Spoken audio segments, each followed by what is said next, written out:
Listo, pues muy buenas tardes a todas y todos. Muchas gracias por acompañarnos la tarde de hoy. Los saluda Diego Martínez de Velasco. Yo estoy a cargo del Centro de Emprendimiento y Desarrollo Empresarial de la Ibero Ciudad de México. Y para los que nos acompañan por primera vez en esta iniciativa de Empresa Resiliente, pues me gustaría comentarles que es una serie de acciones que hemos estado haciendo a partir de la pandemia, de la crisis, para generar pues diferentes tipos de contenidos que generen valor a todo aquel que hoy esté en una toma de posiciones estratégicas, ya sean emprendedores, directores de empresas o mismos empresarios, pues cómo irles dando cierto conocimiento, ciertas herramientas de análisis para poder entender el panorama y tomar mejores decisiones ante pues, las situaciones en las que vivimos el día de hoy.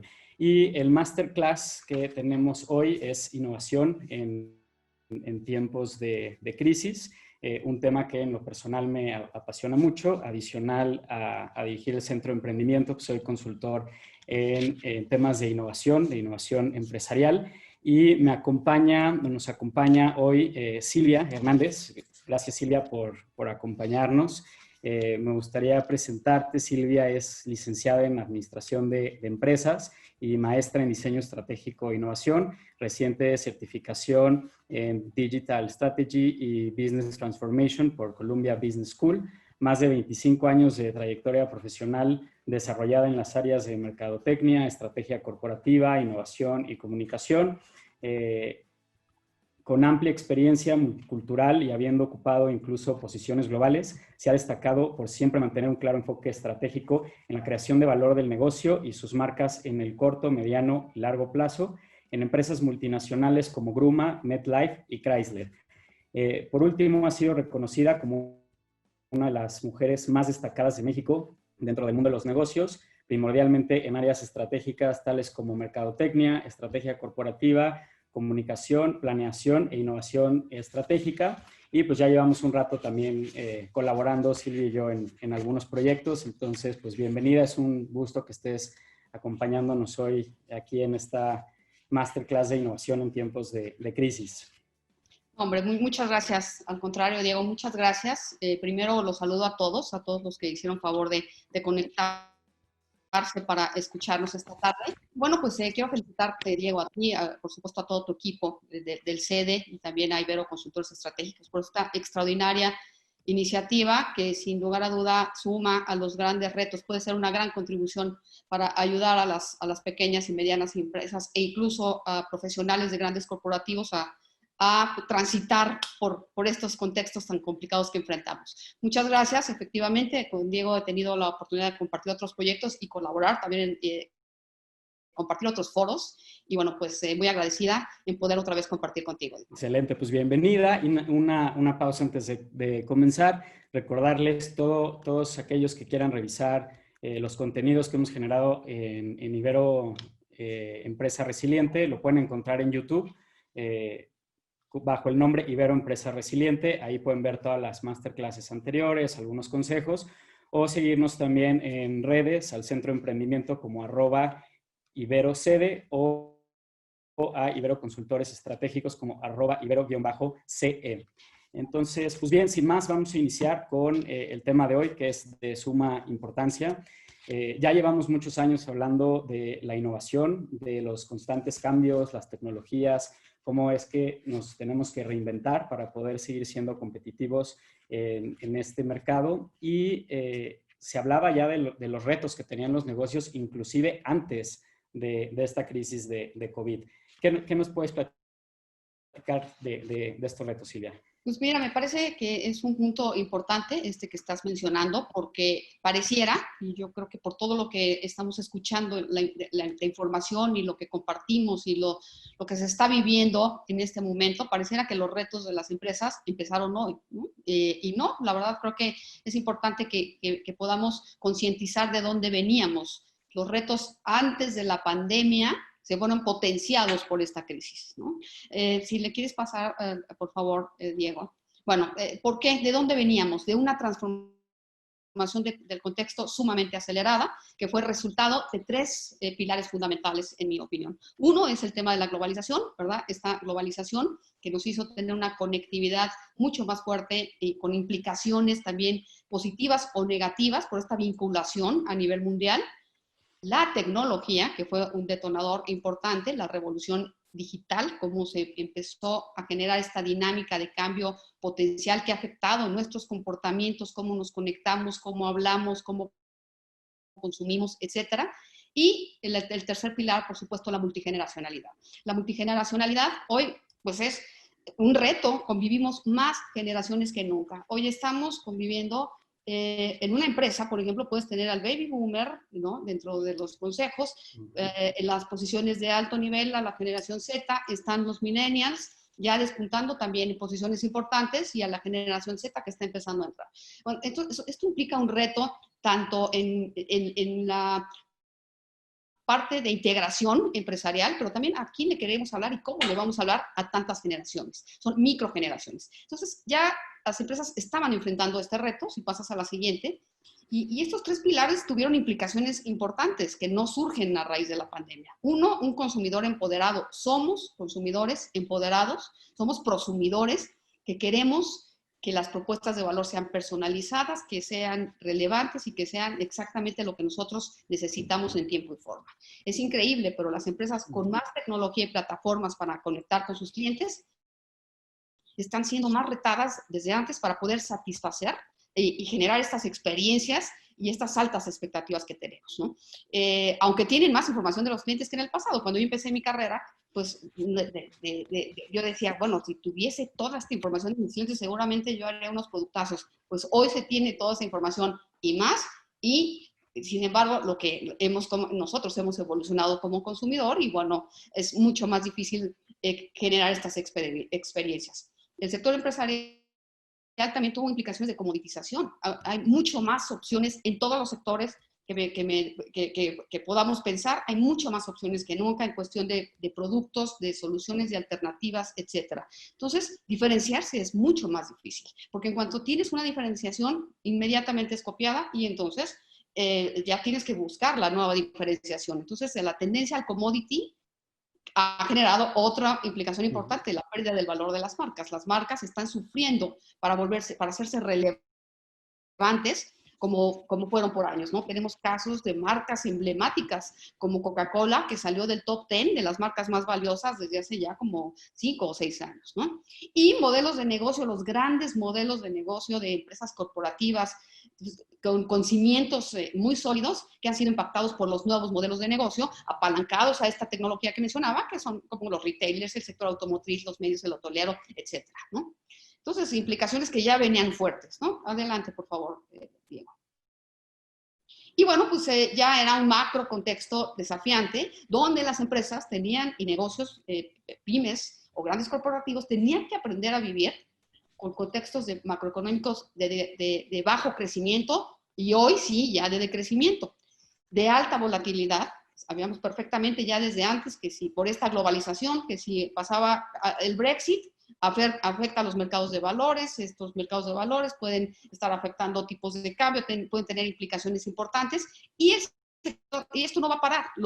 Las empresas tienen que aprender a sobrevivir y a enfrentar dinámicas que les permitan ser exitosos con esta volatilidad. Mayor regulación.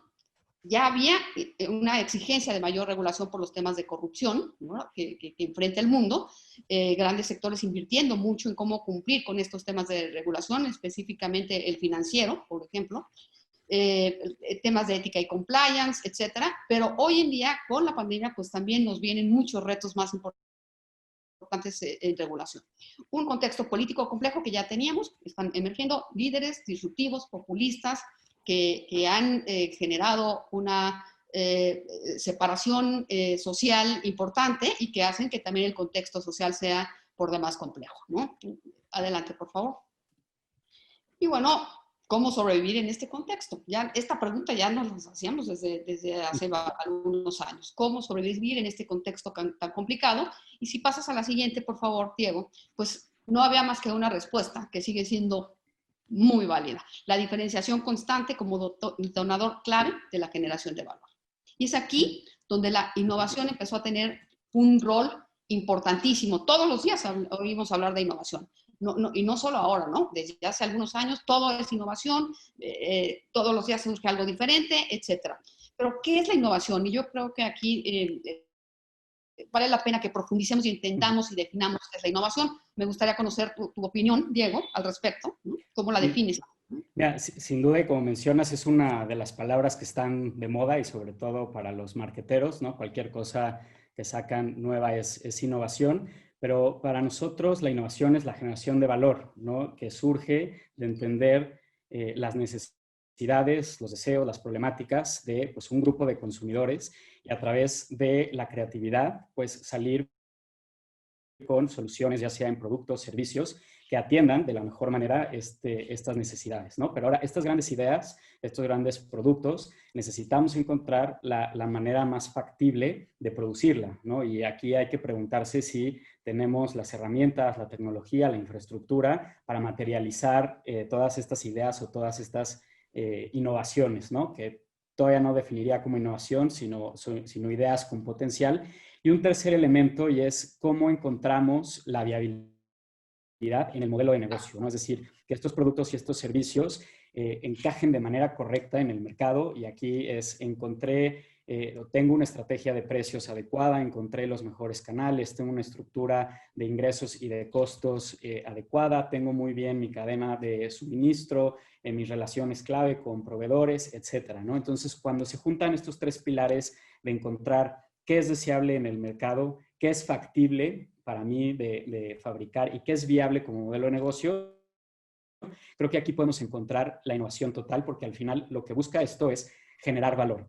Ahora, la innovación también podría estar asociada muchas veces a solamente el producto, a tecnología o cosas, digamos, como punta de lanza en desarrollo tecnológico, ciencia, y no necesariamente, porque hablando de innovación en negocios, pues también podemos encontrar innovación dentro del modelo de negocio, ¿no? Hay, por ejemplo, empresas Cemex, un caso muy particular, ¿no? Donde lo que venden es un commodity, es cemento, pero han encontrado innovaciones en la cadena de valor, han encontrado la manera de generar servicios asociados a ese producto, de llegar de forma más directa al cliente, de financiar proyectos, etcétera, ¿no? Entonces, la innovación la podemos encontrar en distintas áreas de la empresa, no solamente en el producto. Y esto lo menciono porque nos han tocado muchas empresas o muchos emprendedores que te dicen, no, es que yo vendo un commodity, yo vendo salsa o yo vendo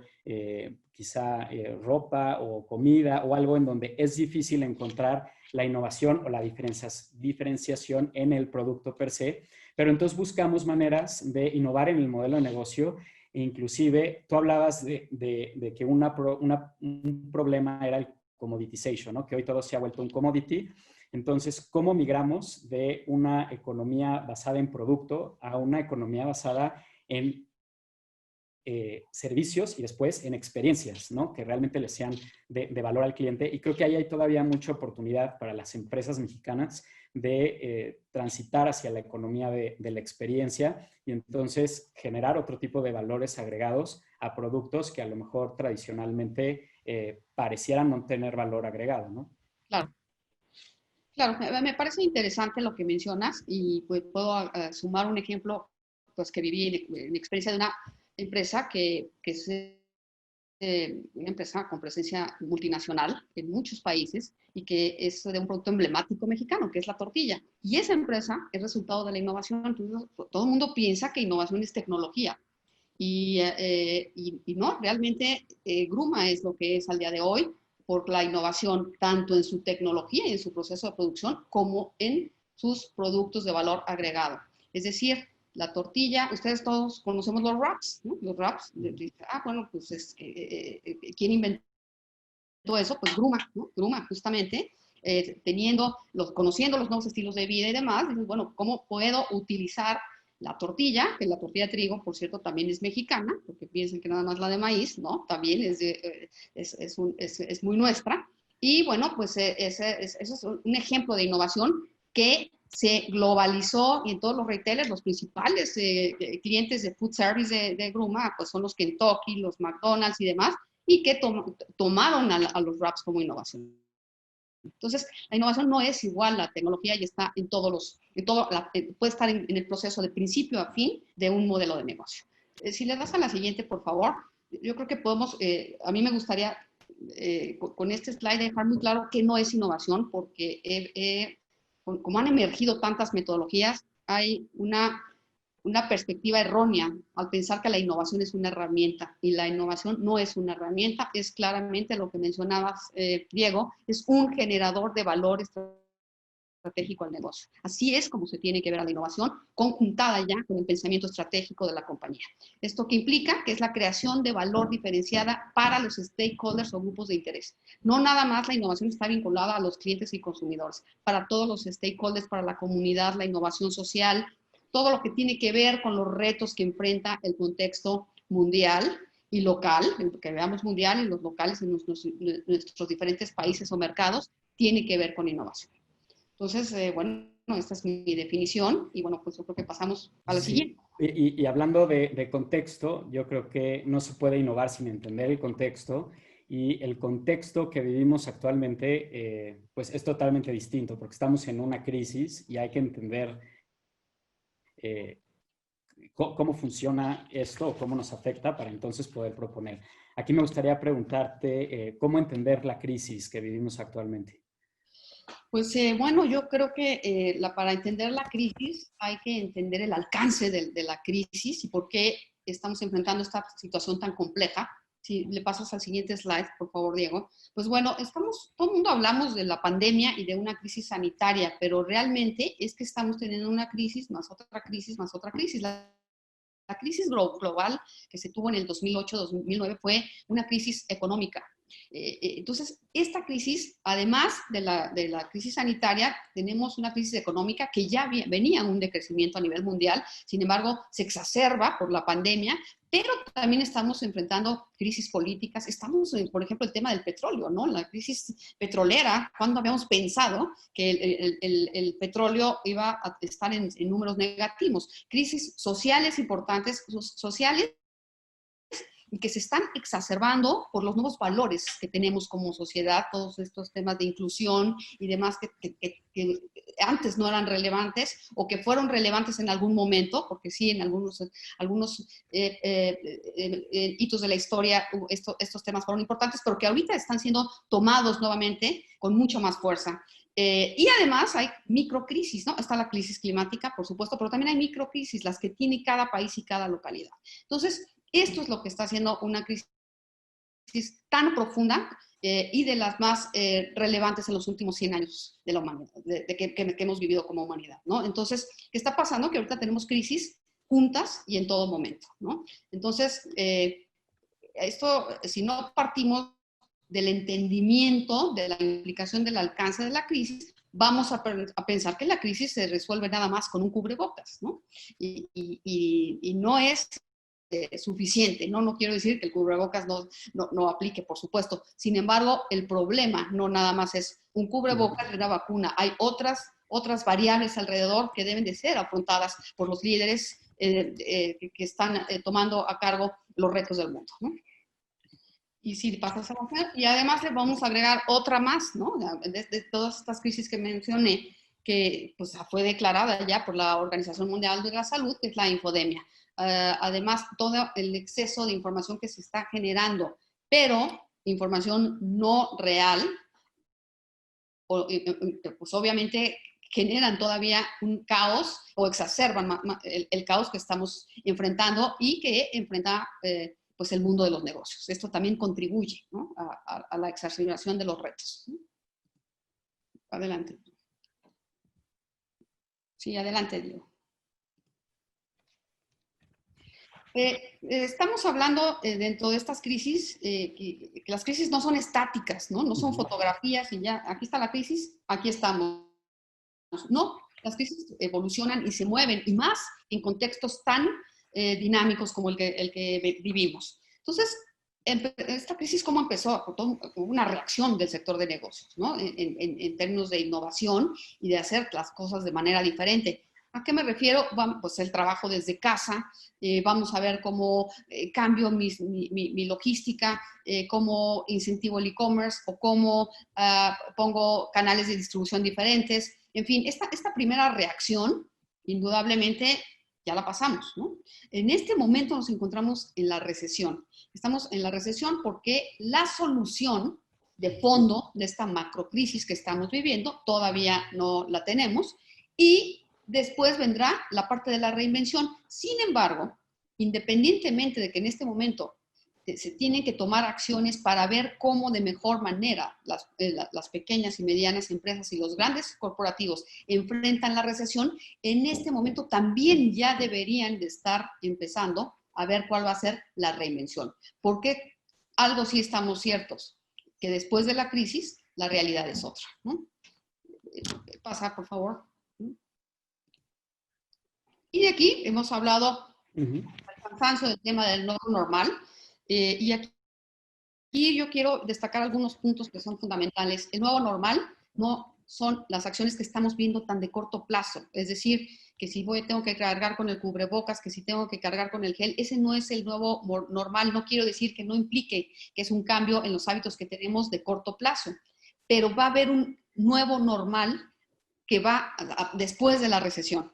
Y el nuevo normal está hecho de comportamientos de fondo que van a cambiar la forma en que nosotros vivimos. El nuevo normal, algunos ejemplos del nuevo normal que dejó la crisis del 2008 o del 2009 fue, por ejemplo, que como la gente no tenía dinero para salir a los restaurantes, cuando nacieron los foodies y estas tendencias de MasterChef y demás, en la crisis del 2008-2009. Además, dejaron también a una generación más inteligente en términos de consumo y gasto, como son los centennials. Todos estos tipos de cambio de fondo son los que van a generar el nuevo normal que nos permita llevar a una reinvención del negocio, ¿no? Y bueno, aquí hay un concepto que creo que puedes platicar muy bien, Diego, de lo que significa de dónde partir hacia ese nuevo normal, ¿en dónde partimos de ese nuevo normal? Sí, como mencionas, más bien este nuevo normal es la consecuencia de todo lo que estamos viviendo ahorita, que trae cambios de comportamiento, de consumo, de cómo vivimos, ¿no? El día a día. Hay ciertos ya especialistas que han denominado, digamos, como esta nueva manera de hacer negocios, la economía del bajo contacto, ¿no? Digamos que el nuevo normal es el término coloquial de la nueva forma de vivir. La economía del bajo contacto o el low touch economy es el término el término empresarial de en dónde estamos compitiendo. ¿Por qué le llaman bajo contacto? Pues porque todas las medidas sanitarias que tuvieron que ser implementadas desde el confinamiento, que es el más evidente, pero pues desde el cierre de tiendas, de áreas públicas, de la sana distancia, etcétera, etcétera, han hecho que las empresas tengan que llegar a sus clientes o seguir comercializando, compitiendo con una distancia, ¿no? Y por eso es como el poco o bajo contacto, en donde pues yo no voy a tener una interacción física con el cliente y tengo que buscar nuevas maneras de plantearme y de hacer negocio. Y entonces las preguntas fundamentales aquí es, pues cómo poder competir o cómo adaptar mi modelo de negocio a este low touch economy que no sabemos cuánto va a durar.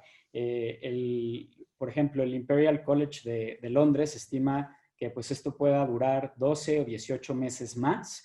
Se puede decir que hasta que no esté la vacuna o hasta que no haya una inmunidad colectiva, podríamos seguir viviendo compitiendo en el low touch economy e inclusive, y lo comentábamos antes de iniciar la conferencia, es que a lo mejor sale la vacuna, pero hay campañas de no vacunación, ¿no? Hay gente que no se va a querer vacunar, entonces de alguna manera va a seguir ahí todavía el virus. Entonces, pues bueno, va a haber gente que va a cuidar mucho el tema de la higiene, que no va a tener todavía 100% confianza en los lugares que visita, en los establecimientos, en los comercios, y son cosas que tenemos que tomar en cuenta.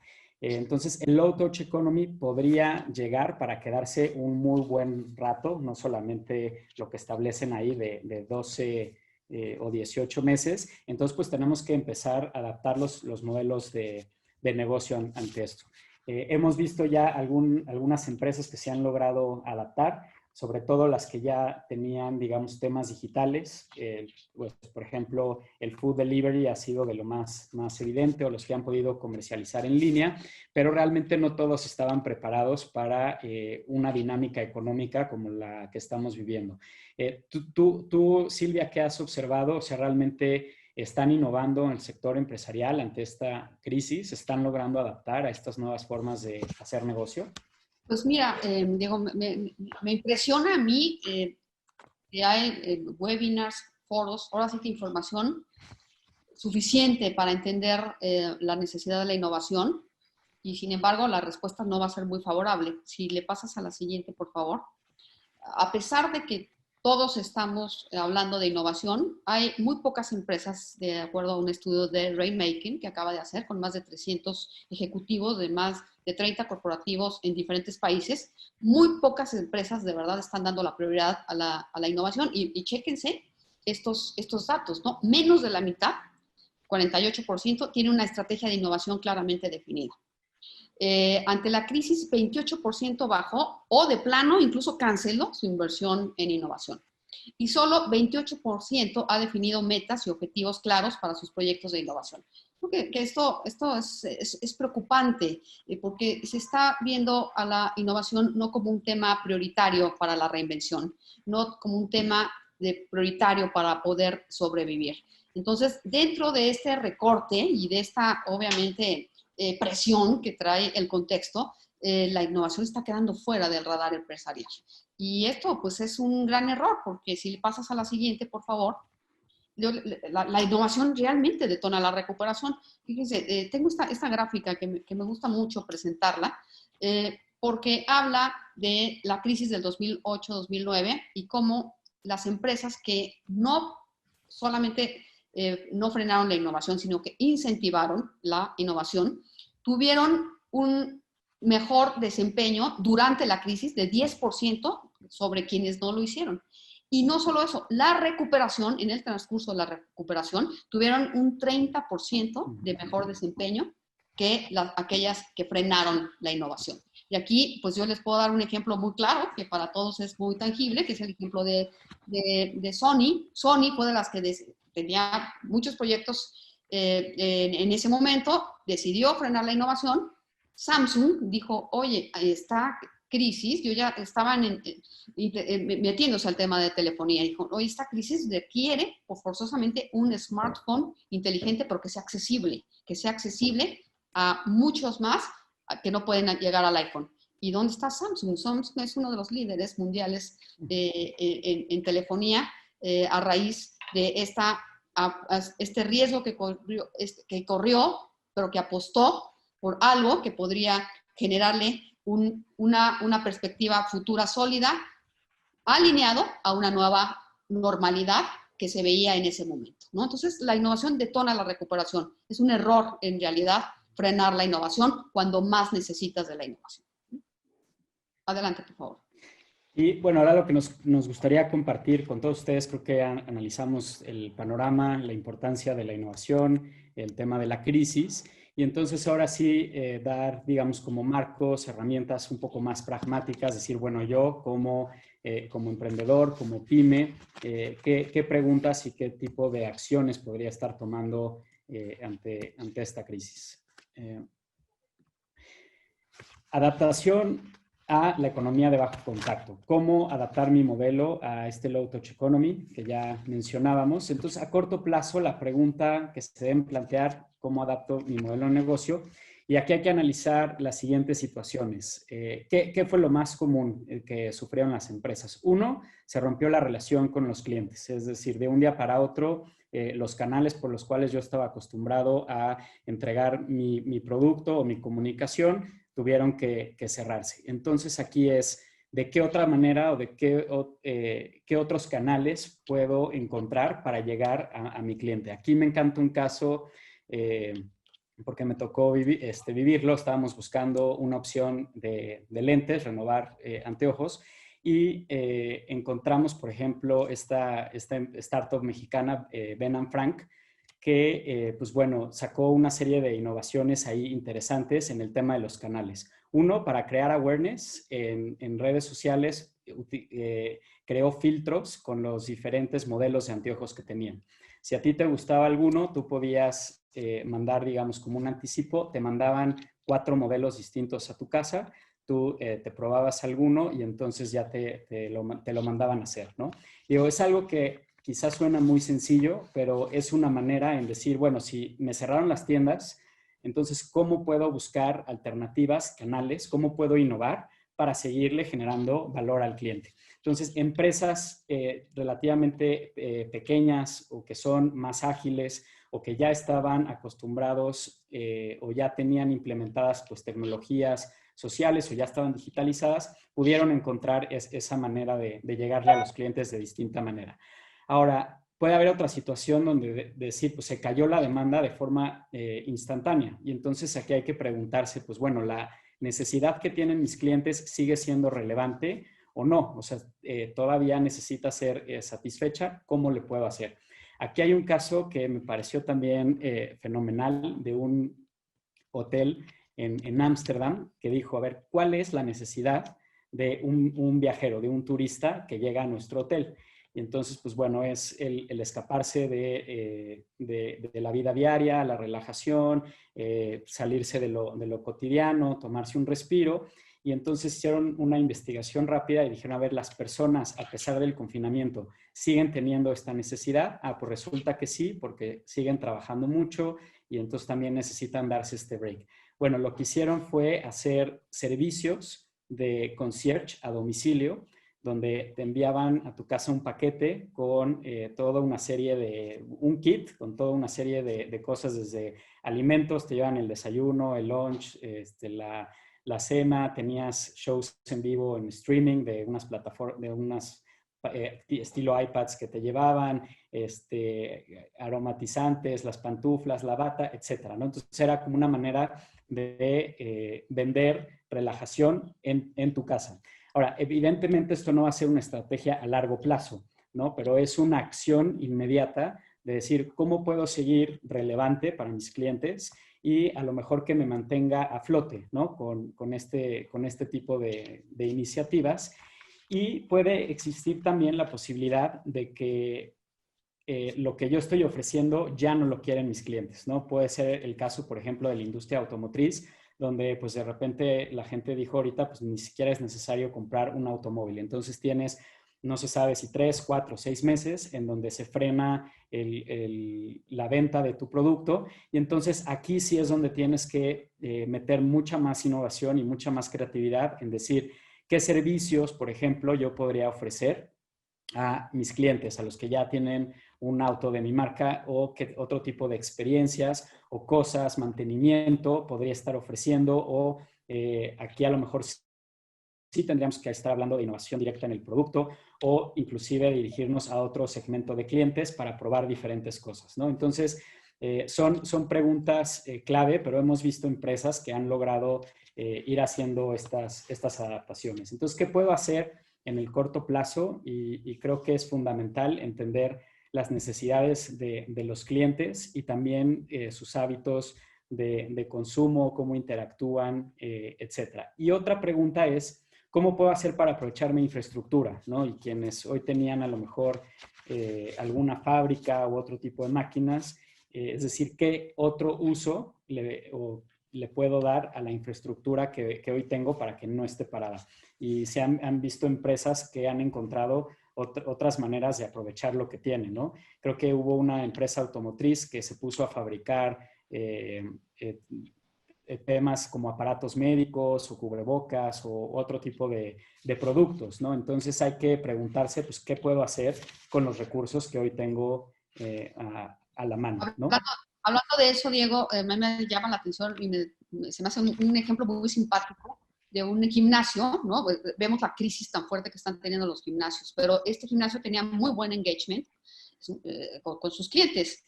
Entonces, dijo, bueno, ¿qué hago? ¿Qué sí necesitan mis clientes? Pues comida, ¿no? Entonces, dijo, temporalmente ya no soy gimnasio, temporalmente me llamo el taco fuerte. Y les está yendo muy bien, obviamente no se van a quedar así, van a regresar a hacer un gimnasio, pero pues están aprovechando la recesión y cuando menos, como lo decía el dueño del gimnasio, pues cubrir los gastos mínimos, ¿no? Encontrando una forma de mantener a sus clientes, vínculo con sus clientes a través de una propuesta de valor totalmente diferente a lo que es su giro, ¿no? Sí, totalmente. Pues bueno, aquí hay que ver qué tan incierto es el sector donde yo compito, porque si la incertidumbre, digamos, es baja, que es fácil anticiparse a las demandas que va a tener el mercado, de cierta forma es una industria o un sector estable en donde estás compitiendo, pues digo, no habría que hacer muchos cambios. Ahí son pues, las estrategias clásicas de negocio, donde pues, haces análisis de las diferentes fuerzas, donde haces tu FODA, donde haces pues, tu estrategia digital, diseño de negocio, y lo que estás buscando ahí es a lo mejor cuota de mercado. Pero si la incertidumbre es alta, y que pasa mucho en el sector digital, en bienes de consumo, donde pues constantemente los consumidores estamos cambiando de marcas, de decisiones, de estilos, pues entonces hay que pensar en estrategias adaptativas, y es decir, cómo nos vamos adaptando a los diferentes contextos. Y entonces aquí rompes paradigmas de la gestión empresarial tradicional, donde pues hacías proyecciones y planeación a 5 años, 10 años, con metas y objetivos muy claros, porque evidentemente es imposible cumplirlos, ¿no? Es tan cambiante el entorno que entonces tienes que ir haciendo ejercicios de corto plazo, y es de ir entendiendo el contexto, lanzar experimentos y ir viendo cómo vas adaptando tanto el producto y servicio y tu modelo de negocio, y le vas haciendo mejoras sobre la marcha. Que de eso quisiera hablar con más detalle más adelante, cuando hablemos de cómo te puedes volver una empresa adaptativa y ágil. Claro. Pues sí, lo que sí creo que hasta el momento podemos concluir, ¿no? Todos los que estamos ahorita analizando esta información, es que el sector de negocio requiere un nuevo enfoque estratégico. Sí o sí, necesita haber también una reinvención en la forma estratégica de abordar la crisis y los retos que se enfrentan para sobrevivir al futuro. Si pasas a la siguiente, por favor, Diego. Y bueno, ¿por qué? Simple y sencillamente porque tenemos 3 puntos fundamentales multigeneracionales, que queremos personalización, multiconectividad, y esto genera muchos más canales, más medios, y bueno, a la vez que tiene aspectos positivos la conectividad por varias vías, también implica retos importantes para generar las mejores experiencias en cada punto de contacto, y multiopcional, ¿no? Más opciones, y hay una diversificación tremenda. Las empresas ya no están siendo monoproductos, obviamente con esta búsqueda de poder sobrevivir y no poner todos los huevos en la misma canasta, están tendiendo a la diversificación. Entonces, esto forzosamente nos lleva a un nuevo enfoque estratégico empresarial que tiene que partir de algunos detonadores muy importantes que diferencian de cómo se movían y cuál era la dinámica de pensamiento estratégico que tenían las empresas y los grandes corporativos en el pasado. Adelante, Diego. Sí, y aquí fíjate que se han roto o están cambiando los paradigmas. Toda esta iniciativa que traemos se llama Empresa Resiliente, ¿no? La resiliencia es, pues, qué tan hábil eres para irte adaptando a los diferentes cambios, que en la teoría suena muy bien, pero en la práctica, ponerlo a la práctica es bastante complejo y conlleva diferentes retos. ¿Cómo entender la resiliencia entonces? Entendiendo la adaptabilidad y lo que decía hace un momento, ¿no? Tenemos que pensar en estrategias adaptativas que se vayan adaptando a los diferentes cambios, pero para eso necesitamos agilidad, necesitamos ser lo más ágiles posibles. Entonces, ¿cuál es el paradigma que yo veo que al menos en esta crisis se está invirtiendo? Es que las startups o los emprendedores siempre pues han tenido de punto de referencia a las grandes empresas, ¿no? Las han copiado, pues es la aspiración, llegar a ser una de estas grandes. Entonces les han copiado pues los modelos de gestión, los modelos administrativos, las prácticas empresariales. Creo que ahora las empresas medianas y grandes tienen que voltear a ver a las startups. Y hoy que están haciendo estos emprendedores que realmente están haciendo disrupciones no solamente en productos y servicios, pero en la manera en la que trabajan. Porque una característica de las startups es que son bastante ágiles, se dan permiso a experimentar y entonces pueden ir, digamos, como adaptándose a diferentes cambios. ¿Cómo ser más ágil? Y aquí pues me gustaría compartirles 6 consejos.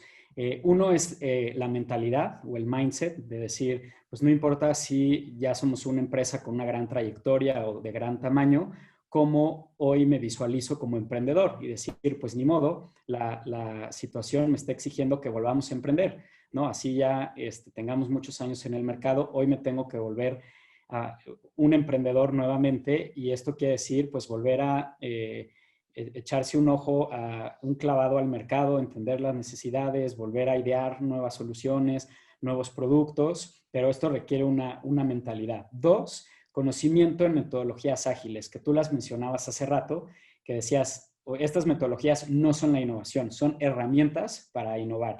¿De qué tipo de herramientas estoy hablando aquí? Design Thinking, Lean Startup, las metodologías ágiles como Scrum, como los sprints, que en su mayoría están basadas en la innovación centrada en las personas, ¿no? En los clientes. Entonces, si yo entiendo estas metodologías y elijo una o dos como marco de trabajo, entonces puedo empezar a correr dentro de mi organización, no importa qué tan grande sea esta, procesos mucho más ágiles de hacer investigaciones rápidas, propuestas de soluciones que puedan ser prototipadas, lanzarlas al mercado lo más rápido posible y ir mejorando sobre la marcha. ¿Y esto qué quiere decir? Experimentación. Un startup es un experimento.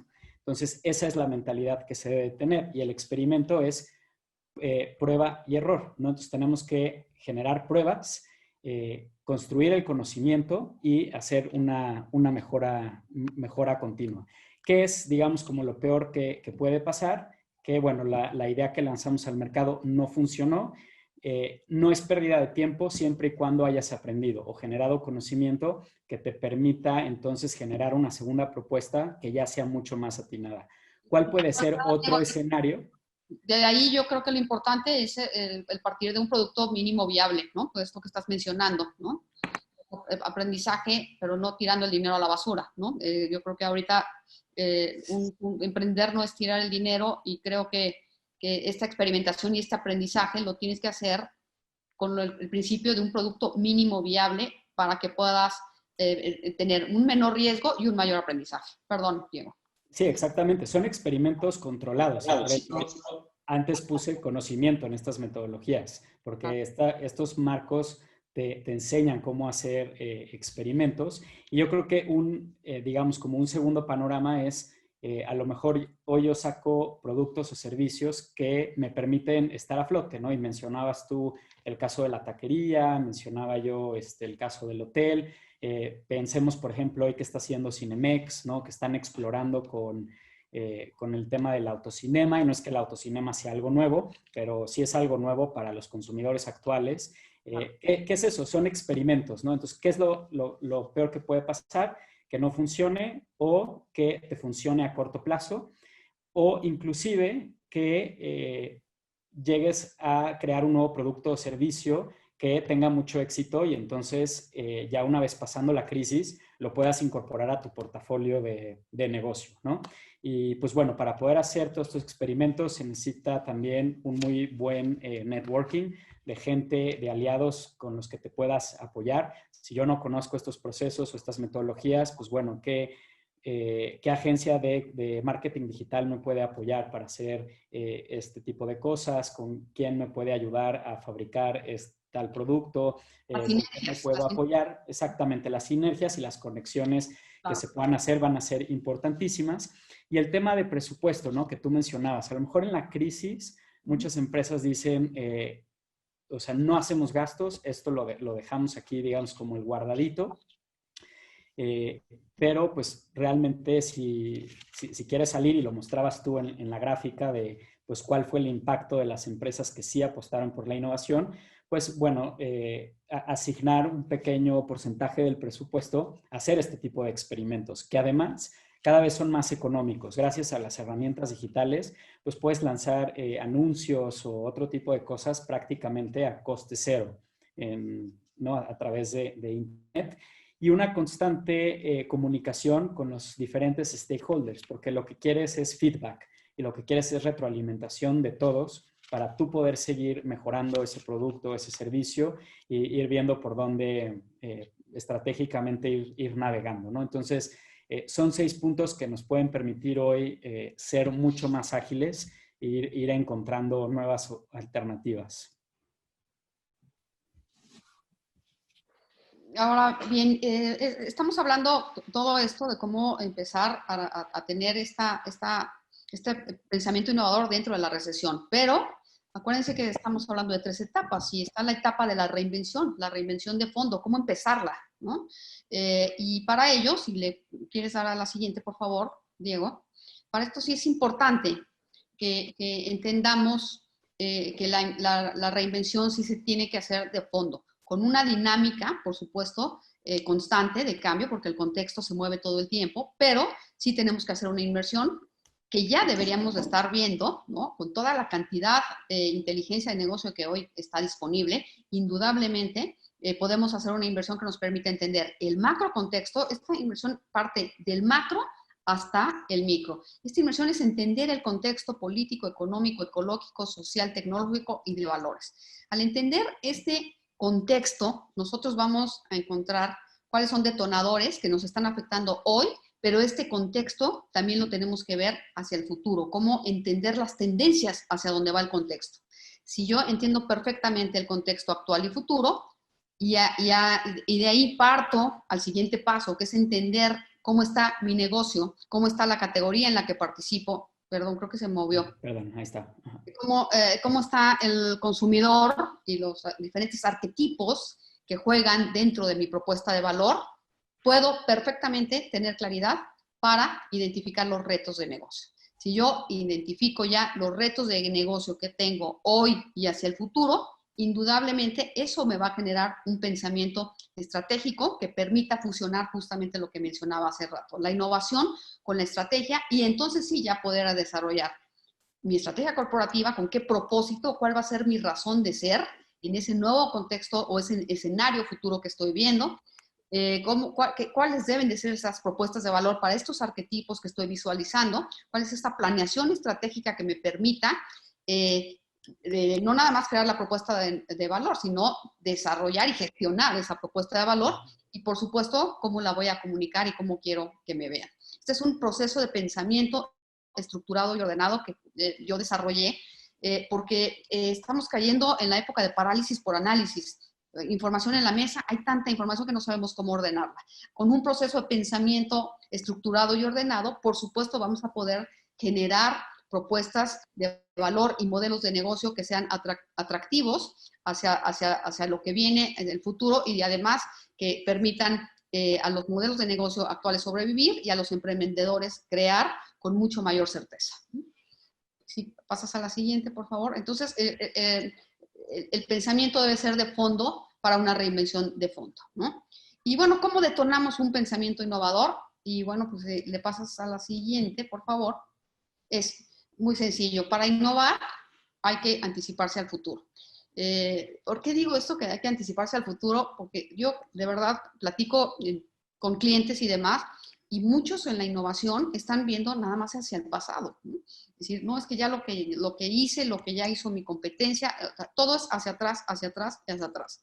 Pero no se han tomado la molestia de ver hacia el futuro. Muchas veces están pensando en las tendencias que tuvieron en los últimos años, pero no en las de futuro. Y hoy en día, con toda la inteligencia de negocio, es muy fácil poder ser predictivo, de poder predecir. Ese es el valor que también nos está dando la revolución digital. Tener información para predecir hacia el futuro. Entonces, no podemos pensar en una reinvención si no estamos anticipándonos al futuro. Y aquí les doy una cita de Jim Taylor que me encanta. Él dice que el futuro no se puede predecir porque no existe, pero sí podemos imaginar futuros alternativos a través de la planeación estratégica. Y bueno, si pasas a la siguiente, por favor, Diego, ¿cómo podemos hacer esta perspectiva hacia el futuro? Bueno, imaginemos una línea del tiempo, ¿no? Donde estamos en el hoy y donde estamos en el futuro.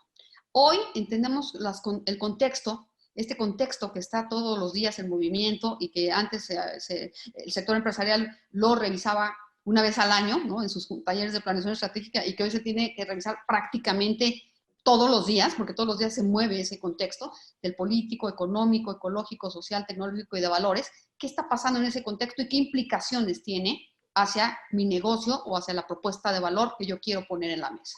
De ese contexto empiezo a identificar señales de cambio, señales que están moviendo de donde vengo y donde estoy, pero que empiezo a ver que pueden ser detonadores de cambios adelante. Si yo hago un conjunto de señales, indudablemente puedo empezar a segmentarlas y encontrar tendencias que me permitan ya entonces poder, si estas tendencias son una realidad, puedo entonces establecer diferentes escenarios. ¿Cuáles son los posibles, los probables, los preferibles? Y si estos escenarios, si no me son favorables, entonces, ¿cómo tiene que ser mi reinvención? Si lo que yo tengo hoy en día no corresponde a uno de los escenarios que pareciera el más posible, ¿cómo debo hacer mi reinvención? ¿Qué puedo hacer para cambiar, para adaptarme o para ajustar o hacer un cambio total? ¿No? Pero esta es la manera, esto es lo que se llama el cono de futuros, pero es importante que aprendamos a tener perspectiva como parte de la innovación. La innovación no puede realizarse nada más con lo que estamos viendo hoy y lo que hicimos en el pasado. Adelante, por favor. Entonces, bueno, en función a este cono de futuros, que me la paso yo revisando justamente el contexto actual y las señales y las tendencias, yo defino 7 tendencias que ahorita son medulares para la recesión y para la reinvención del sector empresarial en la mayoría de los sectores. El primero es la hipocondría social que estamos viviendo, ¿verdad? Después de esta pandemia tan fuerte y de los impactos que ha tenido en términos de muerte y de alcance poblacional, hay sectores importantes de población que tienen miedo, ¿no? Y que ya alguien estornuda en el elevador y, bueno, prefieres mejor aguantarte y tragarte el estornudo antes de que te vean porque sabes que vas a ser rechazado, ¿no?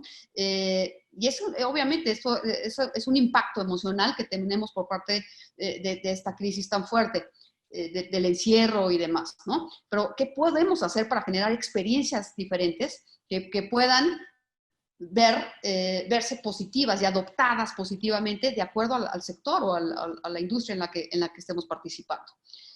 Otra tendencia importante es valor a la vida low cost. Hablaba justamente Diego de la economía low touch. Por supuesto, aprendimos que podemos estar satisfechos y tener buenas experiencias con menos gasto en muchas categorías. Y aquí, por ejemplo, las marcas de lujo pues tienen que empezar a preocuparse, ¿no? Porque uno de los detonadores de esta nueva normalidad es que aprendimos a probar de otras marcas que no estábamos a nuestro alcance, de otros canales que no estaban a nuestro alcance.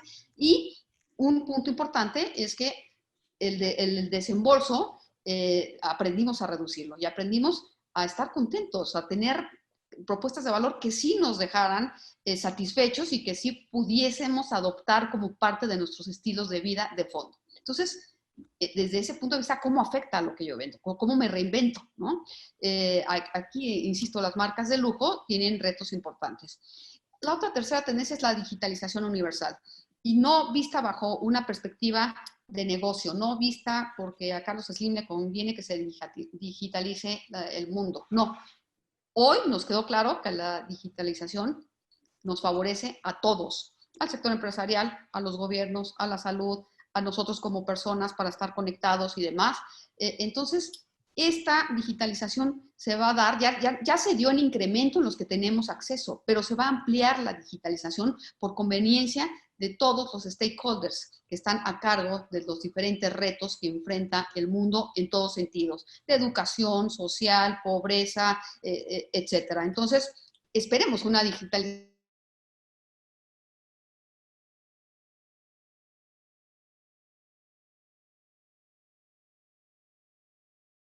lifestyle, que así le puse, porque también vamos a tener una vida en más balance con esta nueva forma de trabajo en casa, que hay una gráfica que me pareció muy interesante entre tantas señales que vi al respecto, que muchos tenían miedo a que eso fuera a funcionar, o sea, no va a funcionar, no vamos a poder sobrevivir con el trabajo desde casa. Luego se va viendo cómo va subiendo la tendencia y el desempeño positivo a través del trabajo en casa. Evidentemente no es que todo va a ser 100% home office, pero sí el balance ya cambió y nosotros como individuos, ¿cómo nos afecta eso? Bueno, ahora teníamos completamente separada antes nuestra vida personal de la vida profesional. Hoy en día tenemos un balance porque en el mismo espacio puedo compartir mi trabajo con mi persona, ustedes están pues, aquí en mi casa prácticamente, y entonces esto tiene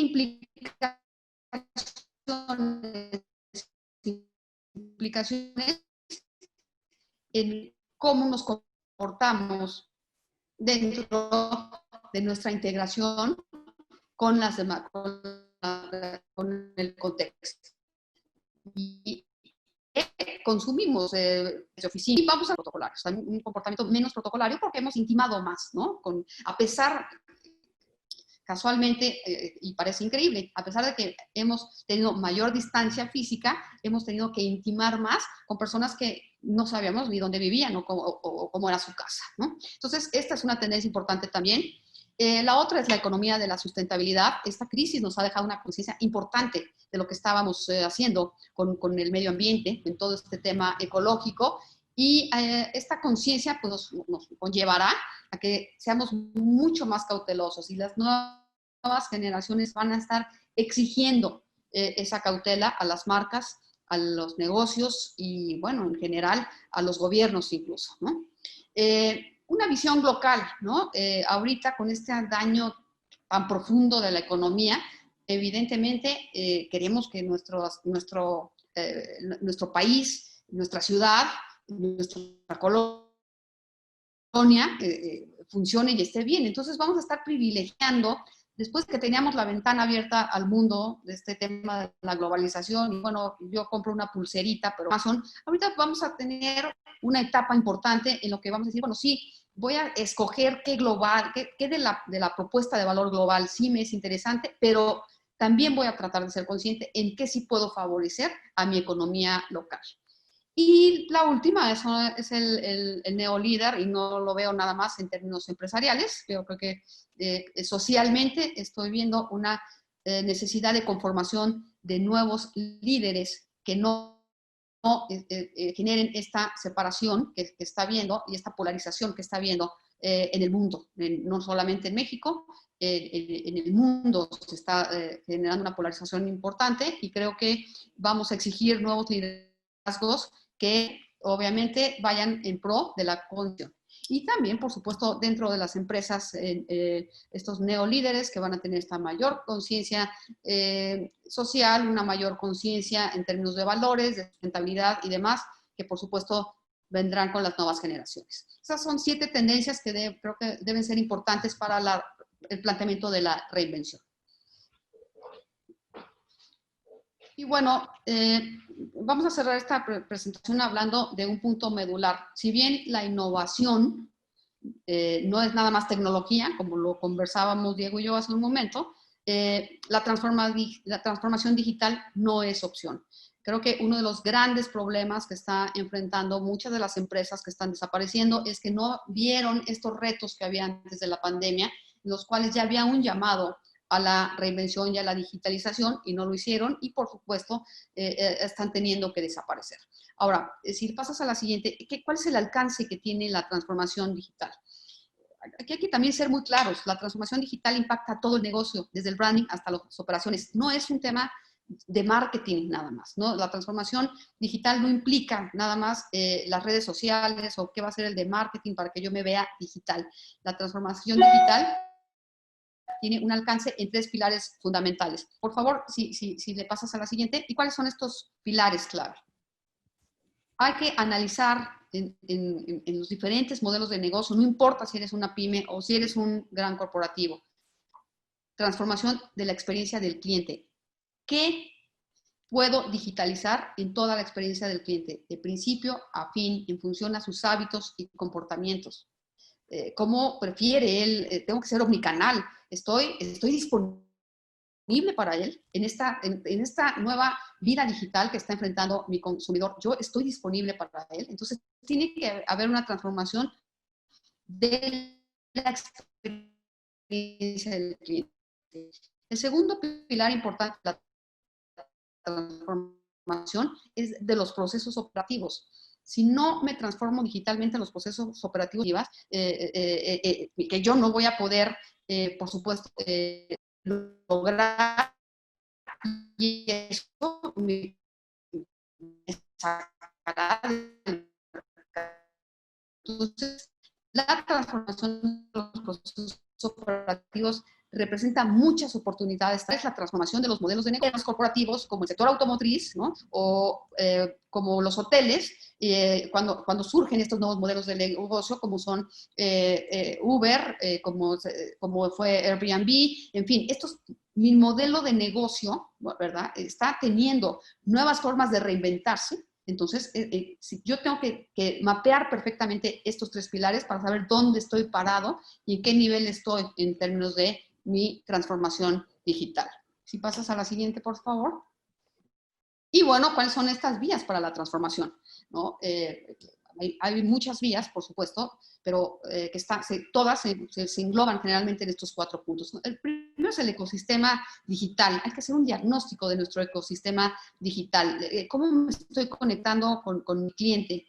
¿Qué es el ecosistema digital? Bueno, en página de internet, cómo tengo e-commerce, tengo una estrategia de marketplace, cómo estoy en mis redes sociales, qué contenidos se generan de mi marca en la red, todo el alcance que se tiene en el espacio digital es lo que forma el ecosistema digital y hay que hacer una revisión de qué está pasando, en dónde estoy parado. Y no es tan costoso tener un ecosistema digital para las pymes hoy en día, o tener una página web digna, vías importantes para poder establecer e-commerce o para poder directamente generar ventas desde nuestra página. No es tan complicado y es muy importante para poder tener a un consumidor con una experiencia favorable. Podríamos tener la mejor propuesta de valor, pero si no tenemos un ecosistema digital, seguramente nos pueden desechar como una opción viable. El otro punto importante para la transformación digital es el gestionamiento en la nube. Aquí es fundamental. Capitalicemos, tengamos toda la información en la nube. Hay una gran cantidad de softwares, no se imaginan el landing page, o digo, el landing market que hay, de softwares que existen para pequeñas y medianas. Esto pareciera que se habla solamente para los grandes corporativos, pero no, ya se puede tener un gestionamiento en la nube, lo podemos hacer nosotros como personas, pues una pyme indudablemente tiene que hacer un análisis profundo de cómo está utilizando esta vía para su transformación digital. Y por supuesto, esta trae como consecuencia la siguiente, el Big Data, la inteligencia del negocio. Les hablaba hace un momento de lo importante que es predecir, ¿no? Cómo utilizar la inteligencia y toda la información para que sea predictiva y nos pueda llevar hacia tendencias. Bueno, pues el Big Data y la creación de inteligencia de negocio es una vía importante para la transformación y poder ser también mucho más asertivos en las propuestas de valor que vamos desarrollando y, por qué no, también en el desempeño del negocio. Y por último, una vía importante es el talento. ¿Qué tanto estamos preparados? ¿Qué tanto estamos entendiendo la digitalización? Y bueno, pues hay que prepararnos, hay que preparar al talento para que sea capaz de llevar de la mano esta transformación digital que, como les mencionaba hace un momento, tiene como alcance a todo el negocio. No es exclusivamente de un área. Y por último, les dejo un mensaje, que pues hablamos mucho de vacunas y demás. pero no hemos encontrado la vacuna para sobrevivir hacia el futuro en el tema de negocios, y para mí la innovación es justamente esa vacuna que hará sobrevivir el futuro de las pymes y de los grandes corporativos ante la crisis que enfrentamos. Y bueno, pues esto es todo. Muchas gracias.